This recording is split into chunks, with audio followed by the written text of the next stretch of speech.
What's going on, ladies and gentlemen? It's your boy Neosynthesis coming at you with, and I haven't really been saying this in definitive terms to many people, but this is the best deck of the tournament. So as you guys can see, this is Tri-Brigade Zoodiac. I was a big Zoo player, big pure Zoo player for a while there on the ladder, and I don't think that deck is horrible, but I think that this is just like pretty much strictly better. That deck is just Zeus deck, and Zeus is at 1, and Dryden's at 1, so it's hard to play that deck. But we do really love the Zoo engine, because these guys are searchable through a lot of different stuff. Tenki being one of the ways we can get it.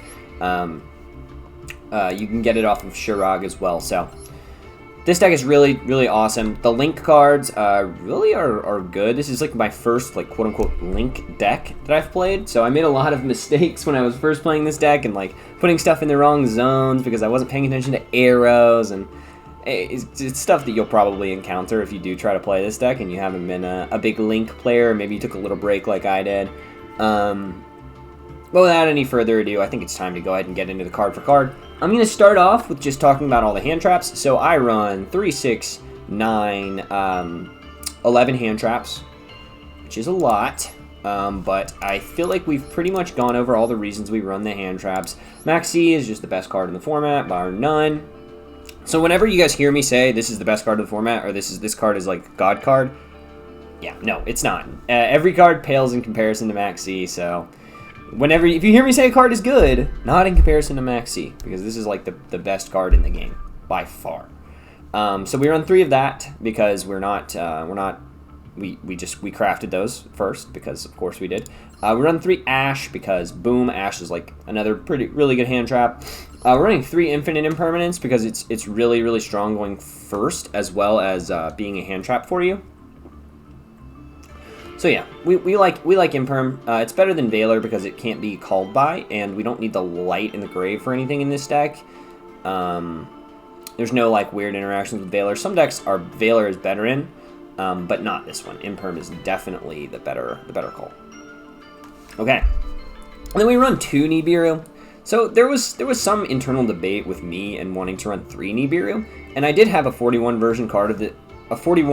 card version of this deck that did run 3 Nibiru, but basically I don't ever want to see 2 Nibiru. It's like really, really, really sad when you do, because it's going to be almost impossible to resolve 2 Nibiru unless you're going against very specific matchups. So we cut down to 2. I still definitely think you need to include at least 2 into your deck, because if you're maxing someone and you don't have Nibiru to draw into, you're just probably going to die. So, or they're going to set up an unbreakable board, and it's not going to matter if you have a million cards. So yeah, that's all we're running for hand traps. We are running, this is like a going second hand trap countermeasure. So Call by the Grave is just super strong because obviously it's the same. Well, we're on Ash basically because it's super strong against Maxi, 1, and then it's good against the meta as well. And then 2, so we're basically running this card just to stop Maxis and just to stop Ashes in crucial situations. This card also has some really good utility against Eldritch, being able to banish their Eldlords, or, against, every deck pretty much has stuff that they either want in their graveyard or they need an effect to resolve. So even in this deck that doesn't necessarily need things in its graveyard, banishing a card that's like resolving to trying to get its effect can be like super critical to allowing you to continue to play. Alright, so that's all for the hand traps. Next up, I'm just going to go ahead and run through the going second cards. We only run, we're only running 2 different going second cards. So Lightning Storm, only 2 Lightning Storm. I was for a while running 1 Lightning Storm, 1 Duster, but I feel like 2 Lightning Storm is just slightly better because of the versatility. I talked about it. Like I said, this is really just in the deck so I don't auto-lose to Floodgate decks, Eldritch in particular, which is not super popular, but it's popular enough to where I want to include 2 copies in my main deck. Next up, we have Forbidden Droplets. I feel like I've talked pretty extensively about Forbidden Droplets. It's also really good in this deck as well because we keep Tenki face up, so if we can send it for Droplets cost and negate effects, which is super, super sweet. Droplets is just, in my opinion, a staple card in this format, so. And as you guys can see, this is not a cheap deck, not a budget deck whatsoever. All the Tri cards are budget, but The auxiliary pieces that you have to run to enable the tri-cards are not cheap whatsoever. So we're running Droplets and Lightning Storm. This is not like a dedicated going second deck. This deck definitely wants to go first and set up a Tri-Brigade Revolt, which is why I kind of chosen this deck. Going first is such a huge advantage that there's not even enough of an incentive for me to build a dedicated going second deck just because of how good going first truly is. Like, me choosing second is kind of not good because basically what's going to happen is I either have to draw hand traps or Nibiru, or Lightning Storm, or Droplet. I mean, Nibiru is a hand trap, sorry. But if I can't do that, I'm just going to lose. So we're just going to play this deck where it can go second. It has, like, you know, the 12 hand traps or 11 hand traps like I mentioned before. And it's got Lightning Storms and Droplets and stuff, but it's also super good going first, being able to set up probably the best card in the format, Tri-Brigade Revolt, besides Max C. This is what I mean when I say best card of the format. I'm not talking about Max C. But this card's super awesome. We'll get into what it does in just a second. So I'm not going to go super deep into the generic stuff that we talked about. If you don't know what the cards do, I've talked about literally every single one of these pretty extensively in my pure Zoo going second deck. So if you guys want more explanation on all that stuff, go ahead and check that out there. All right, now for the actual engine stuff. We're running a very small Zoo package, and I've seen a lot of different variations on what the Zoo package is. I've seen one Thoroughblade, one Ram, one Whiptail, which I don't mind that. That's not a bad, it's not a bad ratio, but I just feel that the 2 Thoroughblade and the 1 Ram is pretty much where you want to be. You're hardly, if ever, going to be able to resolve Ram's effect, unfortunately, but you know, the standard dot combo does hold true. You can just normal summon Thoroughblade, discard Ram, resummon Ram with Chalk and Eye pop, and then resummon the Thoroughblade, and then go into another Xyz, which is, you know, it's good. It's good. You can't make F-Zero with it because we're not playing that package because the extra deck is just so tight. But this card is good. This card is good. The Zoo package is good. Like I said, being able to tutor it from your Tenki or from your Ominous Omen, which we'll get into just a little later. It's strong having this option in your deck, and basically this is just like your secret passageway into getting into Zeus. So that's why we run the Zoodiacs, so we can summon Zeus and Dryden. Dryden's good in some situations, but Zeus is just almost always going to be better. Or, you know, depending. Like it's not black and white. Yu-Gi-Oh is never a black and white game, unless you're talking about X, Y, Z's, and Synchros. Alright, so for the actual, like, Tri-Brigade cards, because I know this has been probably 10 minutes of a Tri-Brigade deck profile without me even mentioning the Tri-Brigade cards. So basically the first thing you should know about all the Tri-Brigade cards is they all share the same effect, that you can banish cards from your graveyard in order equal to the number of, or a link rating. So you've got link 2s in the deck, link 3s in the deck, and then you've got link 4s in the deck as well. To summon a link rating Beast Warrior... Special summon 1 Beast Warrior. So this is like the Tri-Brigade types. Beast Warrior, Winged Beast. That's what it means when it says Tri-Brigade. So essentially we're just summoning one of our Tri-Brigade links from the extra deck with using cards in our graveyard as resources, which I'm sure you guys can already tell seems pretty unfair. It's pretty strong.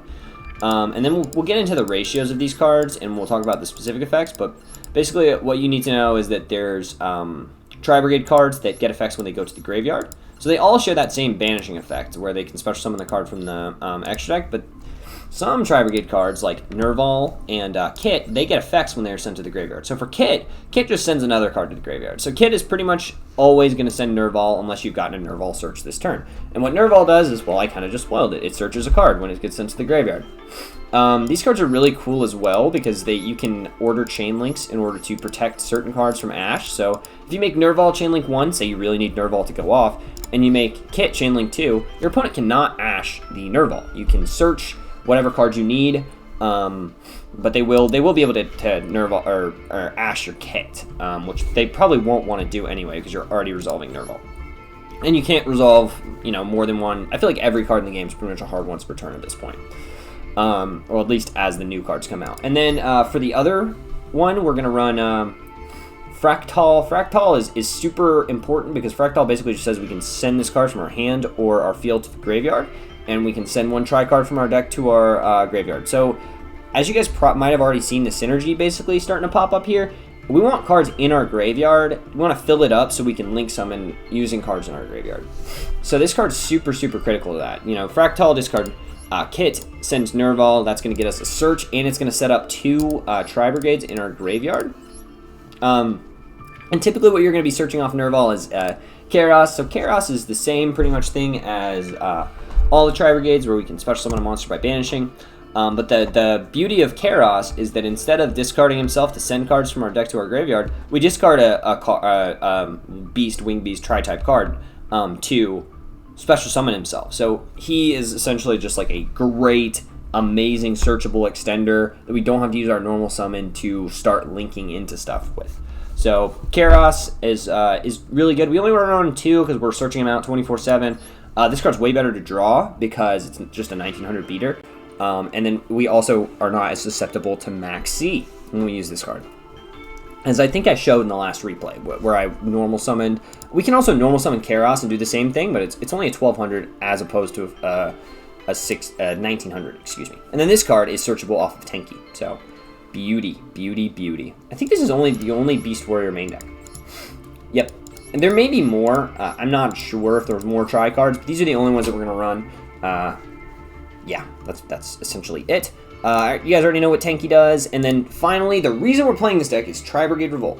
So Tri-Brigade Revolt essentially says that we can special summon any number of tri-type cards, Wing Beast, Beast, Beast Warrior, from our graveyard or our banished zone, and then we can link them immediately into a link monster whose rating equals that. So there's good link 2s, there's okay link 2s, there's an okay link 3 for this, but you are almost always linking into the link 4 and getting effects on your opponent's turn. So this is Disruption. It gets you pluses because your Tri-Brigade cards will trigger when you link them off, which is completely unfair.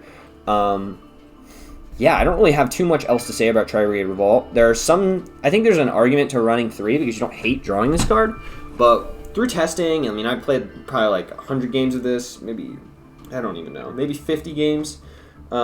Maybe closer to like 40. If you draw 2, your worst hands oftentimes involve multiple Tri-Brigade Revolts and no way to get cards into the graveyard. So there's just like a Chaos or like a Nerval or even a Nerval is actually kind of good because we can get searches. So Nerval and Kid are fine because we can. There's a situation where we can like link them off and get pluses that way. All right, so that's it for the main deck. I explained everything, I hope, well enough. Desires is, I feel like, pretty obvious in this deck. We don't need any engine pieces in particular. It's very similar to the Zoodiac deck in that way. Anyway, I'm just going to go ahead and proceed to the extra deck.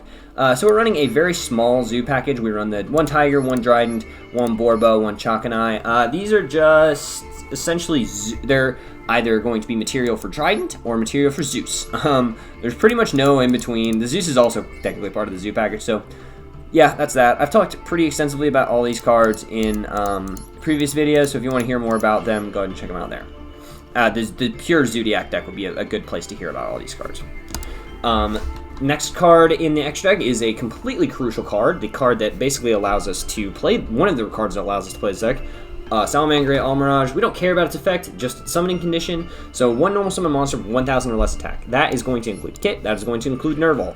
And when those cards are linked away, they're going to get their effects to either send, and in Kit's case, sending is essentially searching, so we can just send Nerval, and searching is searching, obviously. So the next card is the first actual Tri-Brigade extra deck card, Farigite. So Farigite basically just says that it just takes 2 Tri-type monsters, and then during our main phase, we can special summon 1 level 4 or lower Beast Wing Warrior, Beast Tri-type from our hand. And then essentially we're locked into only using Beast Warriors in links for the rest of the turn. And then when this card is sent to the graveyard, so Link or just Raigeki or random stuff, we draw 1 and then place 1 in the bottom of our deck. So the extra cycle is pretty good. We run 2. Just so that we never run out of things to summon with Tri-Brigade Revolt, and then we never run out of things to summon with our normal summon Tri-Brigades. But if you have the ultra rare Ancient Warriors card, definitely run it over this. But this is what I'm choosing to run instead of, you know, a lot of other 16th extra cards. I still don't have that that Ancient Warriors card. So Bear Brum is completely essential. This is a combo piece card, so almost every time on our turn 1, we're going to be linking into a Bear Brum and then linking it away so that we can search out the Tri-Brigade Revolt, because Bear Brum's effect, so never activate Bear Brum's effect when it's on the field, because it's going to make you discard 2 cards and special summon something. We don't want to do that. We want this card to be sent to the graveyard so that we can add 1 Tri-Brigade spell trap, literally just Tri-Brigade Revolt, and then put another card on the bottom of our deck. So setting up Tri-Brigade Revolt for your opponent's turn is super critical, super important. It's pretty much how you win the game.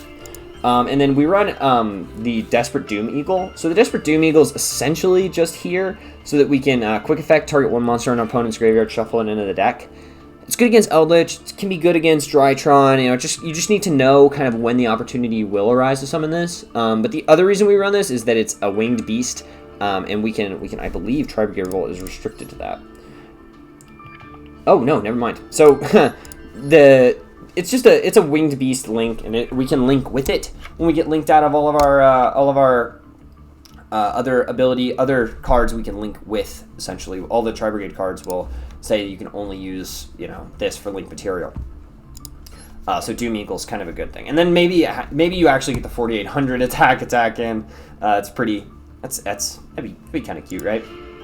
And then we run Rugal the Silver Sheller.